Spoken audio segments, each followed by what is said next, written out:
स्वागत है आपका दोस्तों बिहार न्यूज में। मैं हूं फिरदौस गनी और आप देख रहे हैं केडीबी लाइव। दोस्तों आज हो चुका है 17 नवंबर 2025। तो आज की पूरे बिहार की टॉप न्यूज लेकर आए हैं आपके लिए। वीडियो शुरू करने से पहले आपसे रिक्वेस्ट है कि अगर आप पहली बार इस चैनल पर आए हैं तो चैनल को सब्सक्राइब करके बेल आइकन को प्रेस कर दीजिए और साथ ही साथ वीडियो को लाइक कर दीजिए, अपने दोस्तों के साथ शेयर भी कीजिए। तो चलिए चलते हैं आज की खबरों की ओर। दोस्तों आज बिहार न्यूज की शुरुआत सबसे पहले करेंगे कि बिहार विधानसभा चुनाव के नतीजे में एनडीए की प्रचंड जीत ने एक बार फिर से नीतीश कुमार को बिहार की सत्ता के शिखर पर लाकर के खड़ा कर दिया है। सुशासन बाबू के नाम से चर्चित नीतीश कुमार 20 नवंबर को 10वीं बार मुख्यमंत्री पद की शपथ लेने जा रहे हैं। सिर्फ सरकार में वापसी नहीं कर रहे हैं बल्कि वे एक साथ कई ऐतिहासिक रिकॉर्ड भी तोड़ रहे हैं। उनकी ये वापसी भारतीय राजनीति में एक नेता के बेजोर अनुकूल क्षमता और अस्थायी प्रभाव की कहानी कहती है। ये कार्यकाल नीतीश कुमार को बिहार के सबसे लंबे समय तक सेवा करने वाले मुख्यमंत्री के रूप में मजबूती से स्थापित कर देगा। लगातार तीसरी बार सत्ता की कमान संभालने जा रहे हैं नीतीश कुमार राजनीतिक यात्रा के सबसे निर्णायक मोड़ पर खड़े हैं। उनका ये सफर जहां एक तरफ दशक भर के अटूट शासन को दर्शाता है, वहीं पर दूसरी तरफ बार बार शपथ लेने की मजबूरी बिहार की गठबंधन की स्थिर राजनीति की गवाही भी देता है। वहीं पर बिहार की राजनीति में नीतीश कुमार ने अब दो ऐसे कीर्तिमान स्थापित कर दिए हैं जिन्हें आने वाले समय में तोड़ना लगभग असंभव होगा। नीतीश कुमार अब कुल मिलाकर के बिहार के इतिहास में सबसे लंबे समय तक मुख्यमंत्री पद पर रहने वाले नेता बन गए हैं। उन्होंने आजादी के बाद के पहले मुख्यमंत्री श्री कृष्ण सिन्हा यानी कि श्री बाबू के रिकॉर्ड को तोड़ दिया है, जिनका सभी कार्यकालों का कुल योग 17 साल से कुछ अधिक था। नीतीश कुमार का सभी कार्यकालों का कुल समय अब 18 साल को पार कर चुका है। जहां राजनीतिक अस्थिरता के बावजूद भी सत्ता में बने रहने की कला में माहिर नीतीश कुमार ने अब तक 9 बार मुख्यमंत्री पद की शपथ ले ली है।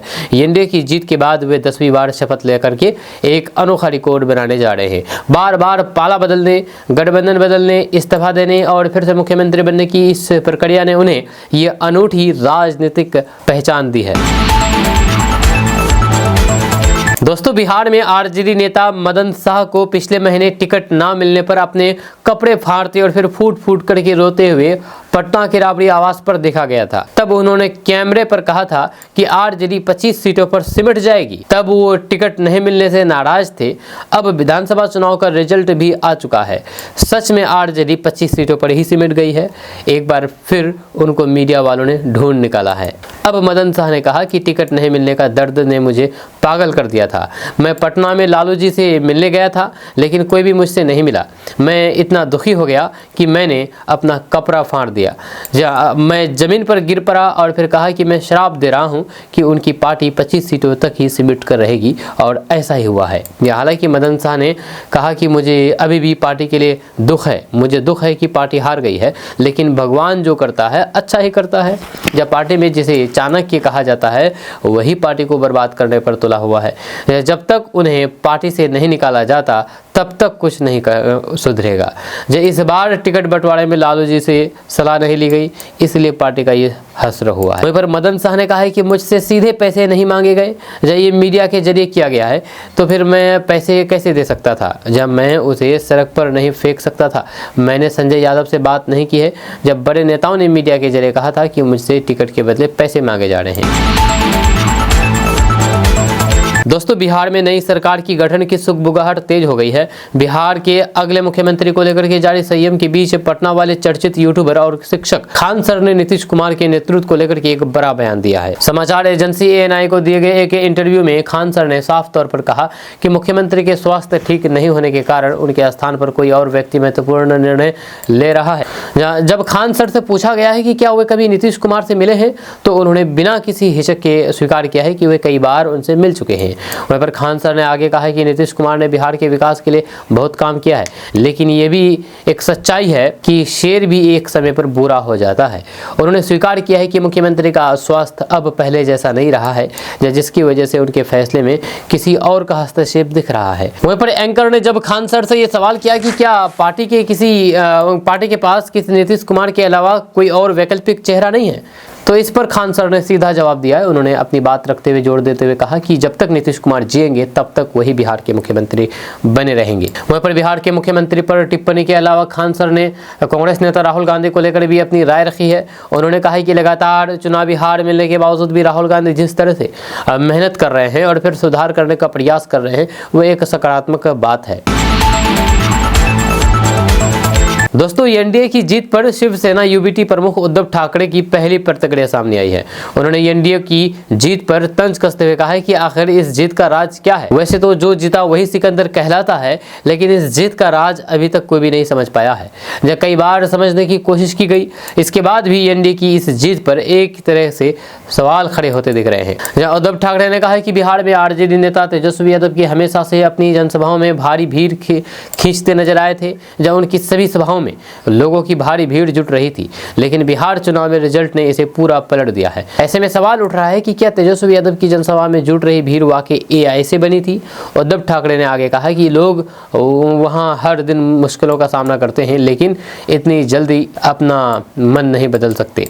वहीं पर महाराष्ट्र के विपक्षी दल शिवसेना यूबीटी प्रमुख उद्धव ठाकरे ने आगे कहा कि हम सिर्फ बिहार में ही नहीं बल्कि पूरे देश में चुनाव आयोग से सवाल कर रहे हैं, उनकी कार्यप्रणाली पर सवाल उठ रहे हैं। जब केंद्र सरकार से इसे लेकर के लगातार सवाल पूछ रहे हैं। जब हमने हाल ही में एक विरोध प्रदर्शन भी किया, जब चुनाव आयोग के अफसरों के सामने विरोध भी दर्ज कराया, लेकिन अभी तक कोई भी जवाब नहीं मिला है। क्या इस प्रक्रिया को लोकतांत्रिक माना जाना चाहिए? दोस्तों, बिहार विधानसभा चुनाव में महागठबंधन को करारी हार का सामना करना पड़ा। जब इस हार को लेकर के कांग्रेस आलाकमान ने मंथन शुरू कर दिया है। जब सूत्रों के मुताबिक इस हार का जिम्मेदार आरजेडी नेता तेजस्वी यादव को माना जा रहा है। कांग्रेस का आरोप है कि राजद की तरफ से उन्हें खराब सीटें दी गई। सीट बंटवारे में राजद ने जम करके मनमानी की है। जहाँ कांग्रेस को कुल 61 सीटें दी गई, जिसमें से 9 सीटों पर फेडरली फाइट हुई। जहाँ 23 ऐसी सीटें दी गई जहां पर पिछले कई चुनाव में कांग्रेस या फिर राजद जीते ही नहीं थे, जबकि 15 ऐसी सीटें मिली जहां पर पिछले कई चुनाव में कांग्रेस और फिर राजद सिर्फ एक बार ही जीते थे। यानी कि अगर देखा जाए तो फिर कांग्रेस को जिताऊ 14 सीटें ही मिली, जिसमें से वो 6 जीती है। सूत्रों के मुताबिक सीट बंटवारे में तेजस्वी यादव ने जम करके मनमानी की थी, जिसका खामियाजा चुनाव में भुगतना पड़ा। सूत्रों के मुताबिक कांग्रेस का आरोप है कि राजद ने तेजस्वी यादव को महागठबंधन का नेता बनाने के लिए सीएम फेस घोषित कराने के लिए अड़ा रहा। इस पर महागठबंधन में काफी खींचतान वाली स्थिति बनी रही थी, जबकि सरकार बनने पर उनको ही सीएम बनना था। तेजस्वी को सीएम घोषित करने से मुकेश सहनी की डिप्टी सीएम की मांग भी पूरी करनी पड़ी, जो भारी पड़ी। वहीं पर मुस्लिमों में इसका नकारात्मक असर दिखा, जिसका फायदा ओबीसी और फिर जेडीयू को मिला। साथ ही दलित और फिर स्वर्ण मतदाताओं का भी इससे नुकसान हुआ। वहीं पर सूत्रों के मुताबिक नीतीश के चेहरे के सामने तेजस्वी टिक नहीं सके, जिसका खामियाजा पूरे महागठबंधन को उठाना पड़ा। जब सीएम बनने की चाहत पाले तेजस्वी 5 साल लगातार प्रचार प्रसार से दूर रहे। आखिरी समय में घोषणाएं करने का लाभ नहीं मिला। जहां आखिरी दिनों में रोज 25 रैलियों का कोई भी मतलब नहीं था, जहां पर तेजस्वी महज उम्मीदवारों को जिताने की अपील करते दिखे। जहां उनको अपने भाषणों के जरिए अपने रोजगार पलायन रोकना और फिर लाभार्थी योजनाओं के मुद्दे को जनता को समझना था। इसके लिए उन्हें काफी पहले से धुआंधार प्रचार में उतरना चाहिए था। दोस्तों, बिहार की राजनीति में तेज प्रताप यादव एक बार फिर से चर्चा में हैं। जब 2025 के विधानसभा चुनाव में करारी हार झेलने के बाद भी तेज प्रताप यादव ने ऐसा कदम उठाया है जिसने सबको हैरान कर दिया है।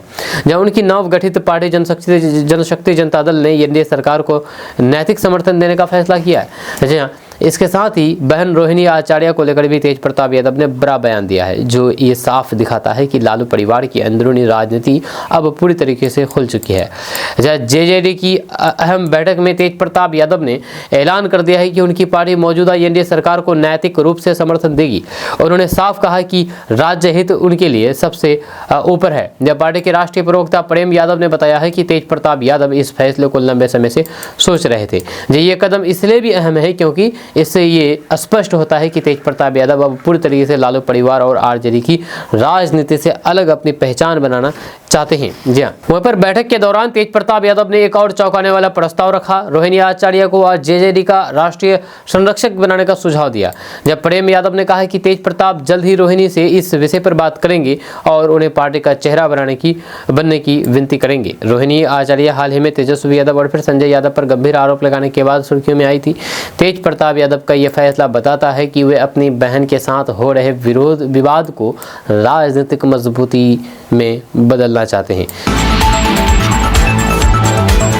दोस्तों, बिहार विधानसभा चुनाव में बिहार की राजनीति में वही प्रभाव छोड़ रहा है जैसा 2010 में एनडीए की ऐतिहासिक जीत के समय देखने को मिला था। जनता ने एक बार फिर से एनडीए को मजबूती से चुना और उसे 202 सीटें देकर के सत्ता में वापस पहुंचाया। दूसरी ओर महागठबंधन का प्रदर्शन बेहद निराशाजनक रहा और फिर वह केवल 35 सीटों पर ही सिमट गया। ये परिणाम विपक्ष सहित सभी राजनीतिक धड़ों के लिए अप्रत्याशित साबित हुआ। वह पर इस तरह के परिणाम की उम्मीद नहीं थी। आपको बता दूं कि नतीजे सामने आते ही कांग्रेस महासचिव के.सी. वेणुगोपाल ने कहा कि इस तरह के परिणाम की किसी को भी उम्मीद नहीं थी। जब उन्होंने 90% के करीब स्ट्राइक रेट को राजनीति में असाधारण करार दिया और दावा किया है कि पार्टी पूरे चुनावी आंकड़े का विस्तृत अध्ययन कर रही है। उन्होंने ये भी जोड़ा है कि बिहार की जनता तथा महागठबंधन के सहयोगी दल भी इस परिणाम से उतना ही आश्चर्यचकित हैं जितनी कांग्रेस स्वयं है।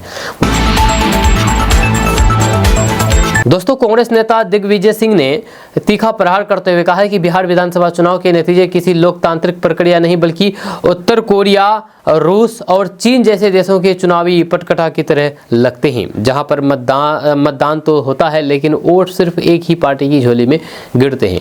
भाजपा नेतृत्व वाले एनडीए ने बिहार में महागठबंधन वाले को करारी हार दी है और 243 सीटों में से 200 से अधिक पर कब्जा जमाया है, जबकि कांग्रेस को सिर्फ 6 सीटों पर सिमटना पड़ा। वहीं पर दिग्विजय सिंह ने इस नतीजे पर सीधे निशाना साधते हुए कहा कि बिहार के चुनावी नतीजे देख करके ऐसा लगता है जैसे हम किसी लोकतंत्र में नहीं बल्कि उत्तर कोरिया, चीन या फिर रूस जैसी तानाशाही व्यवस्थाओं की नकल देख रहे हों, जहां पर मतदाता चाहे जो सोचे, अंतिम नतीजा हमेशा सत्ता पक्ष के पक्ष में ही निकलता है। दोस्तों, 2025 में महागठबंधन को मिली करारी हार के बाद सीपीआई-एमएल के महासचिव दीपंकर भट्टाचार्य ने चुनाव से 6 माह पहले नई योजना लाकर के पैसे बांटने पर रोक लगाने के लिए एक नया कानून बनाने की मांग की है। उन्होंने चुनाव से ठीक पहले नीतीश सरकार द्वारा लाई गई मुख्यमंत्री महिला रोजगार योजना, मुफ्त बिजली, सामाजिक सुरक्षा योजना में बढ़ोतरी और महिलाओं के खाते में 30,000 करोड़ रुपए बांटने को महागठबंधन की हार की मुख्य वजह बताई है। रविवार को पार्टी कार्यालय में पत्रकारों को संबोधित करते हुए उन्होंने चुनाव प्रक्रिया पर भी सवाल उठाया है और कहा है कि बिहार चुनाव के नतीजे समझ से परे हैं। एनडीए को मिली प्रचंड जीत सिर्फ बहुमत नहीं है बल्कि ये 80% से ज्यादा है। दीपंकर भट्टाचार्य ने कहा है कि एनडीए को अगर 125 या 130 या फिर 135 सीटें मिलती तो फिर आमतौर पर एग्जिट पोल में भी आ रहा था जब वहां तक बात समझ में आती। इस बार के नतीजे 2010 के नतीजे का दोहराव है, लेकिन तब नीतीश कुमार के उभार का दौर था। अगर हम मोदी सरकार को भी ले ले तो दोस्तों, बिहार चुनाव को लेकर के उत्तर प्रदेश के पूर्व मुख्यमंत्री अखिलेश यादव ने बयान दिया है। अखिलेश यादव ने कहा कि बिहार चुनाव में सबसे पॉपुलर फेस अगर कोई था तो फिर वो तेजस्वी यादव थे। अखिलेश ने आगे कहा कि मैंने बहुत बूथ लेवल की एनालिसिस मैंने की है, लेकिन जो रिजल्ट मुझे दिख रहा है उसके आधार पर मैं यही कह सकता हूँ कि तेजस्वी को सबसे ज़्यादा वोट नहीं मिला है। इसके अलावा अखिलेश यादव ने महागठबंधन पर भी अपनी राय रखी है। अखिलेश यादव ने आगे कहा कि महागठबंधन में एक पॉजिटिव अप्रोच थी, वे नौकरियाँ देना चाहते थे, वे बिहार को विकसित बनाना चाहते थे। सपा प्रमुख अखिलेश यादव ने एनडीए पर हमला बोला। उन्होंने कहा कि जो दूसरी तरफ लोग थे डिवीजन की बात कर रहे थे, पुरानी बातें ज्यादा कर रहे थे, पीछे की तरफ देख रहे थे। अखिलेश यादव ने कहा कि जो विजन लेकर के चलते हैं वे आगे देखते हैं, जो डिवीजन की बात करते हैं वे पीछे की बात करते हैं। इस दौरान अखिलेश यादव ने महागठबंधन को लेकर भी टिप्पणी की है। जो उन्होंने कहा कि कांग्रेस हमारे महागठबंधन का साथी है। जो इंडिया गठबंधन बना है या फिर महागठबंधन जो बन रहे हैं वे इसी कॉन्सेप्ट पर बन रहा है कि जिस प्रदेश में जो क्षेत्रीय दल मजबूत है उसी के नेतृत्व में बाकी अन्य दल काम करेंगे। आपको बता दें कि बिहार चुनाव में महागठबंधन को करारी हार का सामना करना पड़ा है। आपको बता दें कि बिहार के मुख्यमंत्री नीतीश कुमार और प्रधानमंत्री नरेंद्र मोदी के नेतृत्व में एनडीए 202 सीटों तक पहुंचा। वहीं पर राहुल गांधी तेजस्वी के नेतृत्व में महागठबंधन सिर्फ 35 सीटों पर ही सिमट करके रह गई है। दोस्तों, राहुल गांधी के जीजा रॉबर्ट वाड्रा ने बड़ी मांग कर दी है। राहुल गांधी के जीजा रॉबर्ट वाड्रा ने बिहार में दोबारा से चुनाव कराने की मांग कर दी है। जी हां, आपको बता दें कि राहुल गांधी के जीजा रॉबर्ट वाड्रा ने एक बड़ी मांग कर डाली है। वाड्रा ने बिहार में चुनाव को दोबारा कराने की मांग कर दी है। उन्होंने बिहार चुनाव को लेकर के चुनाव आयोग को घेरा है। उन्होंने कहा है कि बिहार की जनता चुनाव परिणामों से खुश नहीं है। दोबारा से चुनाव हुए तो फिर रिजल्ट जरूर पलटेगा। जी हां, जो भी नतीजे आए हैं वो चुनाव आयोग के कारण हुआ है। चुनाव चुनाव आयोग की मदद से ही ऐसे परिणाम आए हैं। ये इन रिजल्ट से कोई भी सहमत नहीं है। वाड्रा ने दावा किया है कि दोबारा से चुनाव हुए तो फिर रिजल्ट जरूर पलटेगा। इसके लिए राहुल गांधी से सभी युवा जुड़ेंगे और फिर लोकतंत्र के लिए आंदोलन करेंगे। जब देश को बदलाव चाहिए, जो भी सरकार ये गलत कर रही है वह आज के युवा को पसंद नहीं है, इसके लिए हम लड़ेंगे। दोस्तों, लालू प्रसाद यादव की पारिवारिक कलह अब खुल करके सामने आ गई है। रोहिणी आचार्य के परिवार से नाता तोड़ने के बाद अब इस पर जम करके सियासत हो गई है। इस मामले को लेकर के प्रदेश बीजेपी ने तंज कसते हुए कहा कि जो आरजेडी ने बिहार की जनता के साथ किया है वह अब उनके घर में आ गया है। बीजेपी की प्रदेश उपाध्यक्ष आश्रित शर्मा अचल ने कहा कि रोहिणी के बारे में कहा कि मैं पूरा बिहार और फिर पूरा देश जानता है कि उन्होंने लालू जी के लिए, अपने पिता के लिए कितना योगदान दिया है। आज हम जो देख रहे हैं वह उनकी गहरी पीड़ा है। अच्छा, उनकी आत्मा टूट रही है क्योंकि उन्हें लगता है कि उनके अपने परिवार, जिनमें उनके पिता भी शामिल है, उनका समर्थन नहीं कर सके हैं। घर पर स्थिति को नहीं संभाला गया और उनका दावा है कि उनके साथ दुर्व्यवहार किया गया। जो जनता के साथ किया है वही सामने आ रहा है। उन्होंने आगे कहा है कि रोहिणी कह रही है कि उनके साथ मारपीट जैसा काम भी किया गया है, तो फिर एक बेटी को धक्का मार करके निकाल देते हैं। लालू यादव का अब परिवार पूरा बिखर गया है, जैसे उनकी पार्टी बिखर गई है। मेरा मानना है कि जो उन्होंने बिहार की जनता के साथ ज्यादती की थी वही अब फल फूल करके उनके घर में आ गया है।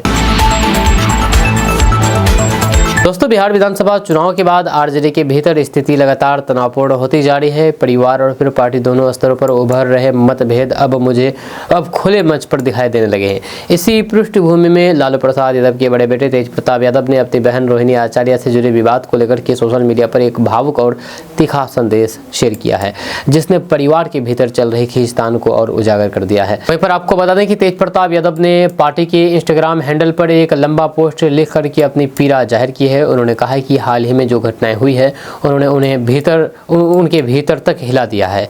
उनका कहना था कि वे अपने प्रति हुए किसी भी अपमान को सहन कर सकते हैं, लेकिन उनकी बहन रोहिणी के साथ हुई कथित घटना ने उन्हें झकझोर करके रख दिया है।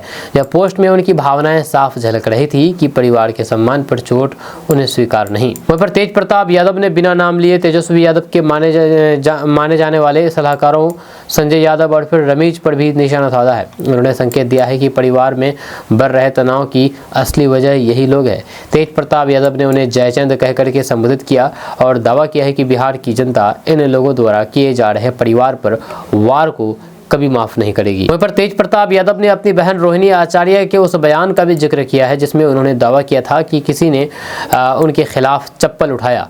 इस कथित घटना ने तेज प्रताप यादव को बेहद आहत किया और उन्होंने कहा है कि इस बात ने उनके भीतर का दुख और क्रोध का रूप ले लिया है।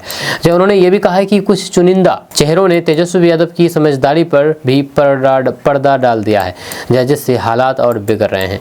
वहीं पर अपने पोस्ट में तेज प्रताप यादव ने अपने पिता लालू प्रसाद यादव से भी सीधे तौर पर दखल देने का अनुरोध किया है। उन्होंने लिखा है कि यदि लालू यादव सिर्फ एक संकेत भर दे दे तो बिहार की जनता खुद ही उन लोगों को सबक सिखा देगी जिन्हें वे परिवार विरोधी मानते हैं। उन्होंने इस विवाद को किसी राजनीतिक दल की नहीं बल्कि परिवार के सम्मान, बेटी के अधिकार और फिर बिहार के स्वाभिमान की लड़ाई बताया है। दोस्तों, बिहार विधानसभा चुनाव 2025 संपन्न हो गया है। इस चुनाव में एनडीए को प्रचंड जीत मिली है। बिहार की जनता के मैंडेट को देख करके हर कोई हैरान रह गया है। चुनावी रणनीतिकार भी दंग रह गए कि वहीं पर एनडीए नेताओं में खुशी की लहर है। एनडीए के तमाम दल के नेता गदगद हैं, अपनी खुशी का इजहार मीडिया के सामने कर रहे हैं। वहीं पर मुख्यमंत्री नीतीश कुमार से मिलने के लिए एनडीए के कई नेता एक अन्य मार्ग स्थित सीएम आवास पहुंचे, जिनमें सम्राट चौधरी, विजय चौधरी, संजय झा, दिलीप जायसवाल सहित कई नेता मुख्यमंत्री नीतीश कुमार के से मिलने पहुंचे और उन्हें इस अपार जीत की बधाई दी। और फिर जेडीयू नेता संजय झा मुख्यमंत्री नीतीश कुमार से मुलाकात के बाद मीडिया से बातचीत की। उन्होंने बताया है कि इस मैंडेट के लिए बिहार की जनता को धन्यवाद दिया है। उन्होंने आगे कहा कि इस मैंडेट के साथ अब बिहार का और विकास करने की जवाबदेही सरकार की है। शपथ ग्रहण के बाद हम लोगों की जवाबदेही ये रहेगी कि जो भी मैनिफेस्टो में बातें कही गई थी उसे निश्चित रूप से पूरा करेंगे। जल्द ही सरकार की गठन की प्रक्रिया शुरू की जाएगी। पर लालू परिवार में मचे घमासान पर संजय झा ने कहा कि हम लोग व्यक्तिगत किसी परिवार पर टिप्पणी नहीं करते, लेकिन जो घटना आ रही है निश्चित रूप से उनके व्यक्तिगत इशू है। उनके परिवार का जो बातें आ रही है वह सब ठीक नहीं दिख रहा है। जब बिहार की जनता ने एनडीए सरकार को, प्रधानमंत्री नरेंद्र मोदी और नीतीश कुमार को कितना बड़ा मैंडेट दिया, ये पॉलिटिकल पंडितों के लिए भी सोचने वाली बात है। एक जगह भी रिपोल नहीं हुआ। बिहार में मतदान शांतिपूर्ण तरीके से संपन्न हुआ। दोस्तों, बिहार चुनाव में एक्स फैक्टर कही जाने वाली पूर्व चुनाव रणनीतिकार प्रशांत किशोर की जनसुराज पार्टी 238 सीटों पर चुनाव लड़ने के बावजूद भी 243 सदस्य विधानसभा में अपना खाता भी नहीं खोल पाई। जेएसपी के अधिकतर उम्मीदवारों को कुल डाले गए मतों के 10% से भी कम वोट मिले हैं और उनकी जमानत जब्त हो गई। इस प्रदर्शन पर हैरानी जताते हुए पार्टी के नेता पवन वर्मा ने कहा कि ये नतीजे पार्टी नेतृत्व के लिए एक झटका है। पवन वर्मा ने एक न्यूज चैनल को दिए गए इंटरव्यू में कहा कि हम सभी हैरान हैं। जब पद यात्रा के दौरान बड़ी संख्या में लोग शामिल होते थे, हमें आश्चर्य है कि इसका असर नतीजों पर नहीं पड़ा। हमारे विषय प्रासंगिक थे, हमारे मुद्दे बाद में चुनावी मुद्दे बन गए। उन्होंने बताया है कि प्रधानमंत्री नरेंद्र मोदी द्वारा मतदाताओं से अपने बच्चों के लिए मतदान करने का आह्वान किया है। जनसुराज के चुनावी नारे जैसा ही था, यही जनसुराज का मूल मंत्र था। वर्मा ने कहा है कि पार्टी अपनी विचारधारा के लिए संघर्ष जारी रखेगी और फिर भविष्य की रणनीति पार्टी संस्थापक प्रशांत किशोर तय करेंगे।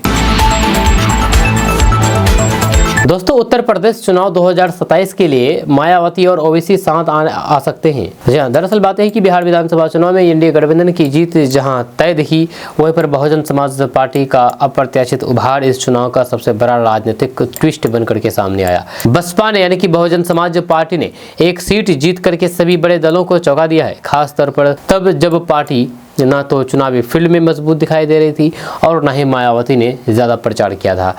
सीमित उपस्थिति के बावजूद भी बसपा का ये प्रदर्शन यूपी में आगामी चुनाव के संदर्भ में बीजेपी और फिर सपा दोनों के लिए चुनौती बनता दिख रहा है। चुनाव के दौरान बसपा और फिर एआईएमआईएम के बीच बढ़ती निकटता ने भी राजनीतिक गलियारों में हलचल मचा दी है। एआईएमआईएम नेताओं ने खुले तौर पर कई सीटों पर बसपा के समर्थन की अपील की है, जबकि दोनों दलों का आधिकारिक गठबंधन नहीं था।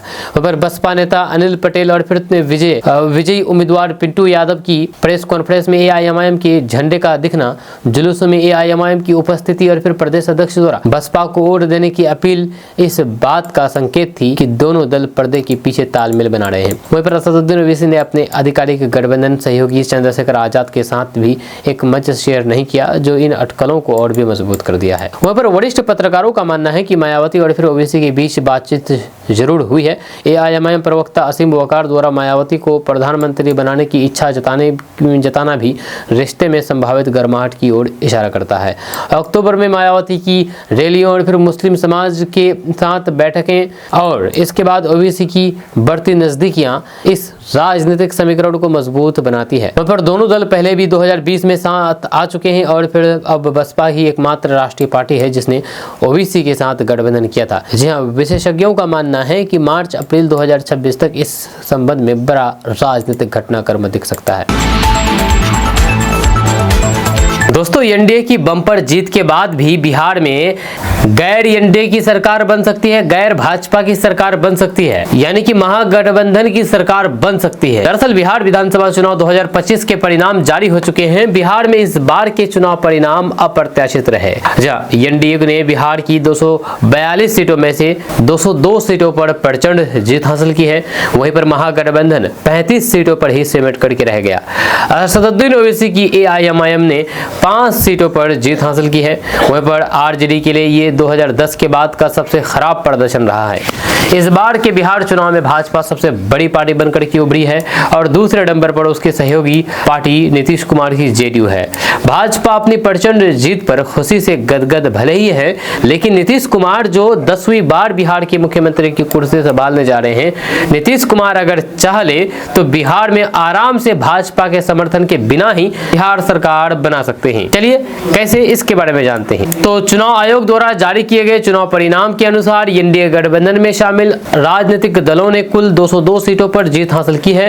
वहीं पर जिसमें भाजपा ने सबसे ज्यादा 89 सीटों पर जीत हासिल की है। वहीं पर नीतीश कुमार की जेडीयू ने 85 सीटों पर, चिराग पासवान की एलजेपी-आर ने 19 सीटों पर और हिंदुस्तान एवं मोर्चा ने 5 सीटों पर जीत हासिल की है। वहीं पर विपक्षी गठबंधन की बात करें तो तेजस्वी यादव की आरजेडी ने 25 सीटों पर जीत हासिल की है और उसके सहयोगी पार्टी कांग्रेस ने 6 सीटों पर जीत हासिल की है। जब ओबीसी की एआईएमआईएम ने 5 और फिर अन्य ने 9 सीटों पर जीत हासिल की है। वहीं पर नीतीश कुमार जो पलटू चाचा के नाम से मशहूर है, वो चाहे तो आराम से बिहार में गैर भाजपा की सरकार बन सकती है। जब कैसे बन सकती है, आपको बता दूं कि 243 सदस्य बिहार विधानसभा चुनाव में बहुमत का आंकड़ा 122 है और नीतीश की जेडीयू ने 85 सीटों पर जीत हासिल की है। इसके मायने हैं कि बिहार में उसे सरकार बनाने के लिए 37 और सीटों की जरूरत है। अगर नीतीश कुमार महागठबंधन में शामिल कांग्रेस, आरजेडी और एआईएमआईएम और फिर अन्य विजयी उम्मीदवारों से हाथ मिला लेते हैं तो आराम से बिहार में गैर भाजपा सरकार बना सकती है। जिन दलों के बारे में हम अभी बात करने वाले हैं, ये सभी दल अगर समर्थन दे दे तो फिर सरकार नीतीश सरकार बन सकती है, जिसमें आरजेडी के 25 विधायक, कांग्रेस के 6 विधायक, लेफ्ट के 3 विधायक, एआईएमआईएम के 5 विधायक, आईपी गुप्ता के 1 विधायक, कुल मिलाकर के 45 और बहुमत के लिए नीतीश कुमार को महज 37 के समर्थन की जरूरत है। तो फिर ऐसे में सारे दल मिलकर के 85 सीटों पर जीत हासिल करने वाली जेडीयू को समर्थन देकर के नीतीश कुमार की सरकार बनवा सकते हैं। जी हाँ, इस तरह से गैर भाजपा सरकार बन सकती है। बिहार में अभी भी चांस है, लेकिन ये बस चांस ही बनकर के रह जाएंगे, हकीकत में अमल होना शायद ही मुमकिन हो। आपका इसके बारे में क्या कहना है, नीचे कमेंट बॉक्स में कमेंट करके जरूर बताइएगा। दोस्तों, वोट शेयर में आरजेडी आगे है, पर सीटें बीजेपी नीतीश के खाते में गई है। दरअसल बात है कि बिहार विधानसभा चुनाव 2025 के नतीजे एक बार फिर से साबित करते हैं कि राजनीति में वोट शेयर और सीट शेयरिंग दो अलग अलग चीजें हैं। तेजस्वी यादव की आरजेडी को इस चुनाव में सबसे ज्यादा वोट मिले हैं, लेकिन सीटें बीजेपी और नीतीश कुमार के हिस्से में चली गई है। जब महागठबंधन की अगुवाई कर रही आरजेडी ने 23% वोट शेयर हासिल करके सबका सबसे बड़ा जन समर्थन पाया है, लेकिन सीटों के मामले में पार्टी सिर्फ 25 पर ही सिमट करके रह गई। दूसरी ओर एनडीए ने 202 सीटों का आंकड़ा छू करके इतिहास रच दिया, जिसमें बीजेपी की 89 और फिर जेडीयू की 85 सीटें सबसे मजबूत रही है। तो आइए जानते हैं कि क्या कहते हैं वोट शेयर के आंकड़े और कैसे बनी बीजेपी सबसे बड़ी पार्टी। तो आपको बता दूं कि वोट सबसे ज्यादा मिले, लेकिन हार क्यों गई आरजेडी, ये बिहार चुनाव का सबसे बड़ा सवाल है। इसके 4 बड़े राजनीतिक कारण है। नंबर 1, वोट शेयर बड़ा है लेकिन जीत में नहीं बदल पाया आरजेडी का दूसरा नंबर का संकट। वहीं पर आरजेडी को कई सीटों पर भारी वोट मिला है, लेकिन वहां पर पार्टी दूसरे या फिर तीसरे स्थान पर रही। जहां ऐसी हर सीट कुल वोट तो बढ़ाती है लेकिन सीट नहीं दिलाती है। यही आरजेडी के साथ हुआ, वोट ज्यादा जीत कम। जब इस चुनाव में कई सीटों पर आरजेडी कुछ हजार वोटों से हारी है, जब कुछ स्थानों पर एआईएमआईएम, बीएसपी और फिर छोटे दलों ने उसके वोट काटे हैं और एनडीए को इसका सीधा फायदा मिला है। दूसरे नंबर पर है एनडीए का वोट टारगेट था, आरजेडी का वोट स्प्रेड आउट। बीजेपी और जेडीयू ने जहां जहां लड़ा वहां उनका वोट अत्यधिक केंद्रित रहा। आरजेडी का वोट पूरे बिहार में फैला, लेकिन निर्णायक रूप से जीत दिलाने वाला नहीं रहा। दोस्तों, बिहार में मुस्लिम प्रतिनिधित्व का ऐतिहासिक पतन हुआ है। जहां यहां पर 17% मुस्लिमों की आबादी है, लेकिन सिर्फ 11 विधायक जीत पाए हैं। क्या बिहार की राजनीति से मुसलमान गायब होते जा रहे हैं, ये सवाल है। दरअसल बिहार विधानसभा चुनाव 2025 का नतीजा आता है और एक कटु सच सामने खड़ा हो जाता है। एक ऐसा सच जो सीमांचल से लेकर के पटना तक मुसलमानों के बीच बेचैनी पैदा करता है। 17.7% आबादी, लेकिन सदन में सिर्फ 11 मुस्लिम विधायक। यह आंकड़ा सिर्फ एक संख्या नहीं है, एक पूरी आबादी की घटती ताकत, सिकुड़ती आवाज और राजनीतिक हादसे पर ढकेले जाने की कहानी है। जब पिछले 35 साल में ये सबसे कम मुस्लिम प्रतिनिधित्व है। सवाल ये बड़ा खड़ा हो जाता है कि क्या ये सिर्फ इत्तेफाक है या एक सुनियोजित राजनीतिक पैटर्न। चाहे एनडीए हो या फिर महागठबंधन, दोनों ने मुस्लिम उम्मीदवारों को जानबूझ करके सीमित कर दिया। कई सीटें जहां पर दशकों से मुसलमान जीतते आए थे, वहां पर इस बार पार्टियों ने गैर मुस्लिम उम्मीदवारों को उतार दिया। ये सिर्फ चुनावी रणनीति नहीं, ये संदेश है कि मुस्लिम वोट चाहिए, मुस्लिम नेता नहीं। वहीं पर महागठबंधन ने एआईएमआईएम को अपने गठबंधन में जगह नहीं दी। ओवैसी ने अकेले चुनाव लड़ा, परिणाम क्या हुआ? सीमांचल में एआईएमआईएम की वापसी तो हुई, लेकिन पूरे बिहार के पैमाने पर मुस्लिम विधायकों की संख्या आधी से भी कम हो गई। सीमांचल जहां पर मुस्लिम जीतते हैं वहां भी कम हुआ है प्रतिनिधित्व। जी हाँ, सीमांचल की 25 सीटों में एआईएमआईएम ने 5 सीटें जीती, अमोर, कोचाधामर, जोकीहाट, बहादुरगंज 82। बाकी सीटों पर पार्टियों ने टिकट बंटवारे में मुसलमानों को पीछे ढकेल दिया। वहीं पर जेडीयू के बारे में अगर बात किया जाए तो जेडीयू 11 से गिर करके 4 मुस्लिम को टिकट दिया है। जब 2020 में 11 मुस्लिम मुस्लिम को टिकट दिया था, लेकिन जीते भी एक भी नहीं जीते। वहीं पर 2025 में 4 मुस्लिम उम्मीदवार उतारे इस बार, जिसमें से एक की जीत हुई। यही ट्रेंड दिखाता है कि बड़ी पार्टियां मुस्लिम चेहरे उतारने से बच रही है। वहीं पर आरजेडी ने सीमित मुस्लिम चेहरे उतारे हैं, जिसमें से 3 सीटों पर जीत हुई है, मात्र 3 सीटों पर, बिस्फी, रघुनाथपुर और ढाका। बस यही 3 सीटें मुसलमानों के खाते में आई है। जहां पर कभी आरजेडी मुस्लिम नेतृत्व पर भरोसा करती थी, इस बार टिकट वितरण में उन्हें पीछे छोड़ दिया। वहीं पर कांग्रेस के बारे में बात की जाए तो सीमांचल में भी उनकी पकड़ ढीली है। यह किशनगंज और अररिया जीते हैं, लेकिन नाथनगर जैसी सीट जहां पर मुस्लिम एमएलए मजबूत चेहरा था, वह भी हार गई। सबसे महत्वपूर्ण है 1990 के बाद सबसे कम मुस्लिम विधायक। जी हाँ, 1990 से आज तक का इतिहास देखें तो ऐसी कमी कभी भी नहीं देखी गई। 2010 में 19 मुस्लिम विधायक जीते, 2015 में 24 मुस्लिम विधायक जीते, 2020 में 19 मुस्लिम विधायक, 2025 में मुश्किल से 11 विधायक। यानी कि लोकतांत्रिक ढांचे में मुसलमानों की हिस्सेदारी जमीन से आधी हो गई है। अब मुस्लिम समाज पूछ रहा है कि क्या हमारी राजनीतिक आवाज जानबूझकर के दबाया जा रहा है, कमजोर की जा रही है? क्या मुसलमान सिर्फ वोट देने वाली भीड़ रह गई है? क्या बिहार विधानसभा मुसलमानों से खाली की जा रही है? ये डर नहीं, बल्कि ये हकीकत की दस्तक है। और ये सवाल अब हर गली, हर चौक, हर मस्जिद, हर बैठक में गूंज रहा है। 17% आबादी, लेकिन हमारे नेता सिर्फ 11। क्या हमारे राजनीतिक दिन खत्म होने की शुरुआत है? ये सवाल गूंज रहा है। आपका इसके बारे में क्या कहना है? नीचे कमेंट बॉक्स में कमेंट करके जरूर बताइएगा।